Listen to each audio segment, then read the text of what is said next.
Points हमारे पास MOT के हमारे पास। अब अगर हम बात करें कि हमारे पास जब बॉन्ड बनता है, अगर आप यहाँ पर कहो आफ्टर बॉन्ड फॉर्मेशन या फिर बॉन्ड बनने के लिए क्या कंडीशंस हमारे पास, वो भी 3 कंडीशन है जिनको हम अलहदा से डिस्कस करेंगे।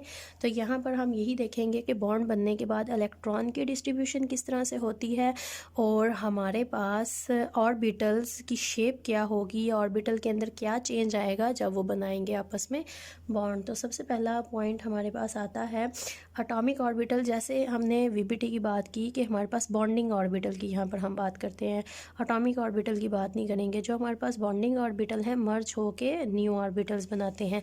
जब हम MOT की बात करते हैं तो हम यहाँ पर कहते हैं एटॉमिक ऑर्बिटल्स। क्यों एटॉमिक ऑर्बिटल्स कहते हैं? क्योंकि सारे के सारे ऑर्बिटल्स हमारे पास इन्वॉल्व होंगे। तो यहाँ पर हमारे पास क्या होगा, जो हमारे पास एटॉमिक ऑर्बिटल्स हैं दे आर रिप्लेस्ड। कौन इनको रिप्लेस करता है? हमारे पास यहाँ पर न्यू ऑर्बिटल्स आते हैं जिनको हम कहते हैं मॉलिक्यूलर ऑर्बिटल्स। इन मॉलिक्यूलर ऑर्बिटल्स की प्रॉपर्टीज़ हमारे पास क्या होती हैं?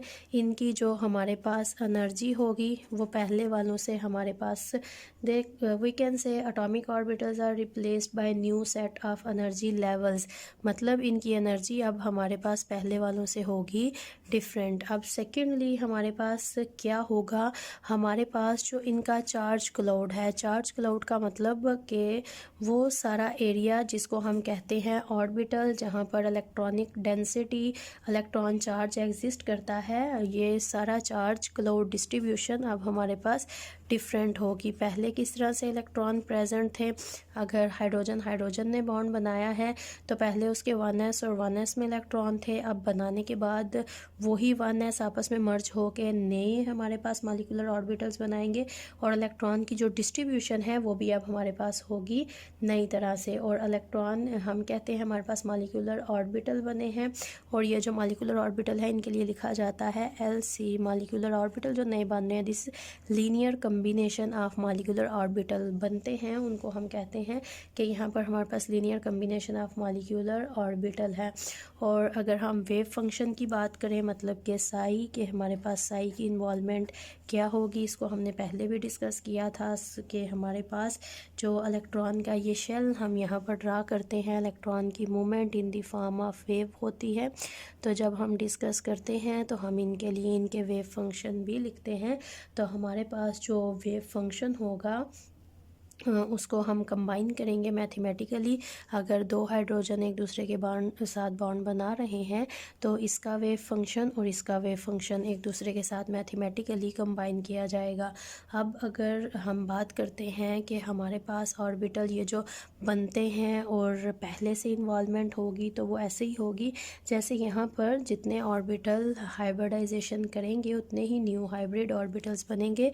तो जितने हमारे पास एटॉमिक ऑर्बिटल्स होते हैं उतने ही हमारे पास मॉलिक्यूलर ऑर्बिटल बनते हैं, उनका नंबर हमेशा हमारे पास होगा सेम। और अगर हम इनके लिए वेव फंक्शन लिखते हैं तो वेव फंक्शन, अगर हमने 2 हाइड्रोजन लिए हैं, एक को हम HA कहते हैं और इसके लिए वेव फंक्शन साई A है और दूसरे को हम हाइड्रोजन HB कहते हैं और इसके लिए वेव फंक्शन होगा HB। तो दोनों का जब हम कंबाइंड मॉलिक्यूलर ऑर्बिटल्स का वेव फंक्शन लिखेंगे, that will be equal to CA psi A 1s electron hydrogen की जब हम बात करेंगे तो इलेक्ट्रॉन हमारे पास होते हैं 1s में। प्लस माइनस, यहाँ पर हमने प्लस माइनस का साइन क्यों यूज़ किया है ये आगे जाके क्लियर हो जाएगा। This is Sai B and 1s, this is for hydrogen A, this is for hydrogen B। जब हम यहाँ पर बात करेंगे इस न्यूक्लियस के इन्फ्लुएंस के लिए या इस वेव फंक्शन की, तो यहाँ पर दोनों इलेक्ट्रॉन काउंट होंगे फॉर दिस, दोनों इलेक्ट्रॉन काउंट होंगे फॉर दिस। तो उसके लिए हमेशा स्क्वायर में लिखा जाता है। ये वो आगे जाके जब हम बॉन्ड बनाएंगे तो दोबारा से वेव फंक्शन लिखेंगे मैथमेटिकली कंबाइन करके। यहाँ पर ये जो हमारे पास होता है CA और CB कंबाइनली, इनको हम कह सकते हैं पाई। तो अगर हम सिंप्लीफाइड फॉर्म में लिखें, Sai is equal Sai A 1s plus minus pi Sai B 1s। और ये जो हमारे पास पाई है ये हाइड्रोजन A और हाइड्रोजन B इन दोनों की प्रॉपर्टीज़ देता है। This is equal to both of this. और जो पाई हमारे पास इक्वल होता है, this is equal to, pi is always equal to +-1। इसको आप इस तरह से भी लिख सकते हो, या फिर psi square is equal to 1। अब ये प्लस माइनस हम क्यों यूज़ करते हैं? ये जो प्लस का साइन आता है, this is for bonding molecular orbitals, bonding molecular orbital. अब और जो माइनस का साइन हमारे पास होता है, this is for anti bonding molecular orbital. आगे जब हम जाके ये इक्वेशन लिखेंगे, जब हम प्रॉपरली न्यूक्लियर, होमोटॉमिक और हेटेरोटॉमिक को देखेंगे, तो वहाँ पर ये इक्वेशन हम अलग अलग लिखेंगे, for bonding and anti bonding as well. तो वहाँ पर ये चीज़ आपको ज़्यादा सिंपल और क्लियर हो जाएगी। तो अब हमारे पास प्रॉपरली हम एमओटी को स्टार्ट करेंगे। थोड़ा सा उसका इंट्रोडक्शन था, तो हम डिस्कस करेंगे सबसे पहले कंडीशंस जो कि एमओटी के लिए नेसेसरी हैं।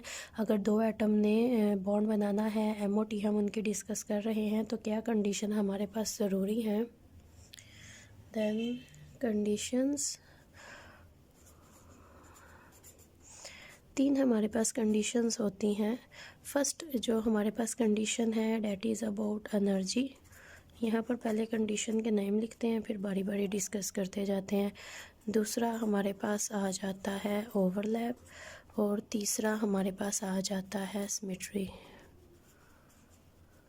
मतलब एमओटी में 3 चीज़ें काउंट की जाती हैं, देखी जाती हैं, मैटर करती हैं, एनर्जी, ओवरलैप एंड सिमेट्री।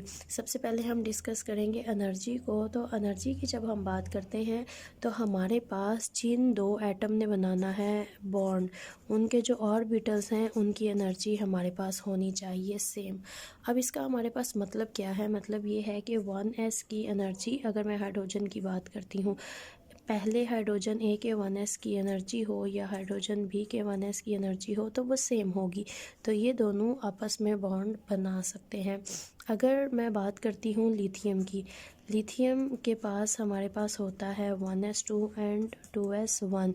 तो लिथियम के 1s की एनर्जी दूसरे लिथियम के 1s की एनर्जी के इक्वल होती है, और इसके 2s की एनर्जी 2s की एनर्जी के इक्वल होती है। तो 1s दूसरे लिथियम के 1s के साथ तो बॉन्ड बना सकता है, लेकिन 1s कभी भी 2s के साथ बॉन्ड नहीं बनाएगा, क्योंकि लिथियम का न्यूक्लियस हमारे पास इस तरह से आता है, 1s हमारे पास यहाँ आता है, इसकी एनर्जी E1 होगी। 2s हमारे पास आता है यहाँ पर, इसकी एनर्जी E2 होगी, और यहाँ पर ये इनके दरमियान आ जाता है एनर्जी का डिफरेंस।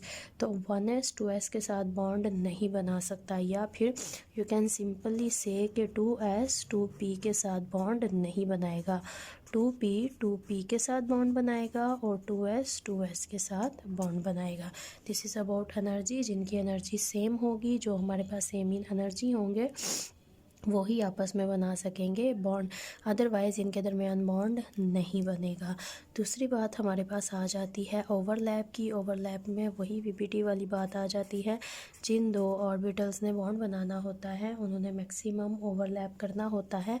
और ये मैक्सिमम ओवरलैप की जो बात है, या ओवरलैप की डिस्कशन है, वो सारी की जाती है प्रिंसिपल ऑफ ओवरलैप में। और प्रिंसिपल ऑफ ओवरलैप यही है कि हमारे पास ऑर्बिटल्स का आपस में मैक्सिमम ओवरलैप होना चाहिए। थर्ड हमारे पास आ जाती है सिमेट्री। तो जिन 2 ऑर्बिटल्स ने आपस में बॉन्ड बनाना है, उनके दरमियान सिमेट्री हम कहते हैं कि they should follow symmetry condition. अब सिमेट्री कंडीशन क्या है? सिमेट्री कंडीशन हमारे पास ये है कि इनकी जो सिमेट्री है वो सेम होनी चाहिए अबाउट मॉलिक्यूलर एक्सिस। अब सेम सिमेट्री का मतलब हमारे पास क्या है? अगर तो molecule, this is for example, ये है हमारे पास S और ये है हमारे पास S, ये आपस में ओवरलैप करेंगे इस तरह से। अगर हमारे पास S है और हमारे पास है P प्लस प्लस, इस तरह से, इसको मैं कह देती हूँ PX और दिस इज़ S। यहाँ पर ओवरलैप होगा ये। अब ये ओवरलैप हमारे पास सिमेट्रिकल है एंड टू एंड, ये भी हमारे पास ओवरलैप हो जाएगा, ये भी ओवरलैप हो जाएगा। अगर हमारे पास इस तरह से एस है और ये हमारे पास प्रेजेंट है इस तरह से, तो फिर ओवरलैप किस तरह से होगा? और ये हमारे पास ओवरलैप है अनसिमेट्रिकल, तो ये ओवरलैप नहीं होगा और इस तरह से बॉन्ड नहीं बनेगा। ये एंड टू एंड ओवरलैप होंगे और हमारे पास बनेंगे सिग्मा बॉन्ड। अगर साइड वे ओवरलैप की भी बात की जाए तो इस तरह से हमारे पास पी है और इस तरह से हमारे पास पी है, और ये जब हमारे पास ओवरलैप करेंगे तो ये कुछ इस तरह से बनाएंगे कंडीशन, तो ये ओवरलैप भी हमारे पास पॉसिबल होगा। फ़र्क सिर्फ इतना आएगा कि यहाँ पर हमारे पास बनेगा पाई बॉन्ड, लेकिन ये दोनों सिमेट्रिकल हैं, ये आपस में बॉन्ड बना सकते हैं। दे आर अनसिमेट्रिकल, ये बॉन्ड आपस में नहीं बनाएंगे। अगर इनकी एनर्जी सेम भी हो तो भी ये आपस में बॉन्ड नहीं बनाएंगे बिकॉज दे आर अनसिमेट्रिकल। बहुत से केसेस हमारे पास ऐसे होते हैं जहाँ पर दो ऑर्बिटल्स की एनर्जी तो सेम होती है लेकिन वो आपस में बॉन्ड नहीं बनाते, और वो बॉन्ड क्यों नहीं बनाते? क्योंकि वो हमारे पास अनसिमेट्रिकल होते हैं। तो अगर हम एक हाइड्रोजन मॉलिक्यूल के लिए MOT ड्रा करें फॉर H2 मॉलिक्यूल, तो एटॉमिक ऑर्बिटल हाइड्रोजन A कह लें इसको, एटॉमिक ऑर्बिटल हाइड्रोजन B कह लें। एक इलेक्ट्रॉन होता है इसके पास, this is 1s1, this is 1s, this is 1s, एक इलेक्ट्रॉन। फिलिंग यहाँ पर कैसे होनी है? अकॉर्डिंग टू हुंड रूल ही हमारे पास फिलिंग होगी। इलेक्ट्रॉन पहले लोअर एनर्जी में जाएंगे, उनका स्पिन हमारे पास अपोजिट होगा, उसके बाद हाई एनर्जी में जाएंगे। और अगर मैं एनर्जी का एरो लगाऊं तो इस तरह से मेरे पास आता है एनर्जी का arrow, from downward to upward energy हमारे पास इंक्रीज़ हो रही है। ये हमारे पास लोअर एनर्जी है, 1 2 मैक्सिमम 2 इलेक्ट्रॉन आ सकते हैं। यहाँ पर हमारे पास आ जाएंगे 2 इलेक्ट्रॉन। इलेक्ट्रॉन ख़त्म तो यहाँ पर हमारे पास इलेक्ट्रॉन नहीं आएंगे। इनको हम कहते हैं बॉन्डिंग मॉलिक्यूलर ऑर्बिटल, और इनको हम कहते हैं एंटी बॉन्डिंग मॉलिक्यूलर ऑर्बिटल। इसको हम कहेंगे, अब ये S और S का ओवरलैप हमारे पास हेड ऑन होता है तो दिस इज़ सिग्मा 1s, क्योंकि ये हमारे पास 1s कंबाइन हो रहे हैं। और ये एंटी बॉन्डिंग के लिए हमेशा साथ स्टार लगाया जाता है, this is sigma star 1s, और ये 1s से ड्राइव हुए हैं तो इसलिए यहाँ पर ये इस तरह से हम इनको करेंगे अटैच, तो इस तरह से हमारे पास आ जाएगा इनकी एमओ डायग्राम। अब अगर हम इनका बॉन्ड ऑर्डर कैलकुलेट करें तो हमारे पास बॉन्ड ऑर्डर का फॉर्मूला क्या होता है? Bond order is equal, this is number of electron in bonding molecular orbitals, number of electrons in bonding molecular orbitals minus number of electrons in anti-bonding molecular orbitals, and this is divided by 2।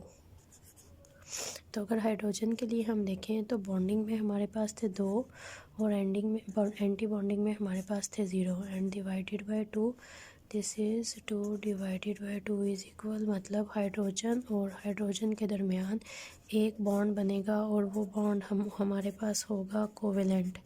Covalent bond हमें कैसे पता चलता है? अगर हमारे पास दोनों atom के जो एटॉमिक ऑर्बिटल्स हैं उनकी एनर्जी सेम हो, मतलब कि वो सेम एनर्जी लेवल पे लाई करें, तो फिर इसका मतलब है कि उनके दरमियान कोवेलेंट बॉन्ड बनेगा। अब ये बात ज़्यादा अच्छी तरह समझ आपको तब आएगी, अभी हम होमो एटॉमिक मॉलिक्यूल के लिए स्ट्रक्चर ड्रा करेंगे, MOT डायग्राम्स। जब हम हेट्रो के लिए ड्रा करेंगे तो फिर ये पॉइंट ज़्यादा क्लियर होगा कि किस तरह से हमें पता चलता है कि कोवेलेंट बॉन्ड बनेंगे या फिर आयोनिक बॉन्ड बनेंगे।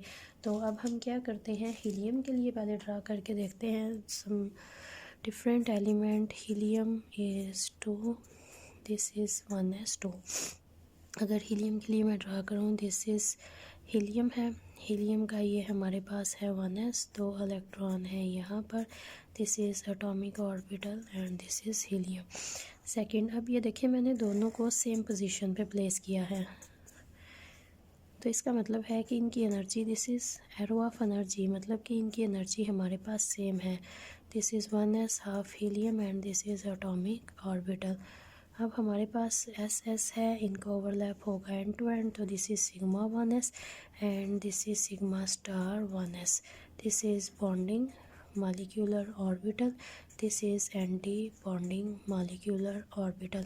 इलेक्ट्रॉन टोटल आप काउंट करोगे 1 2 3 4, 1 2 3 एंड 4। ये आपने इसकी डायग्राम ड्रा कर ली।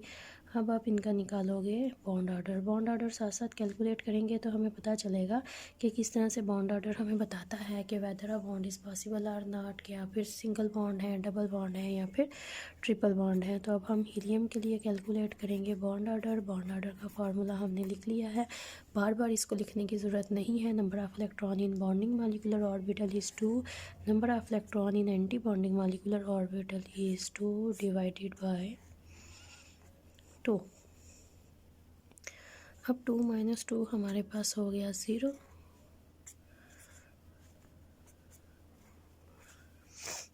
ये हमारे पास इक्वल आ गया 0 के।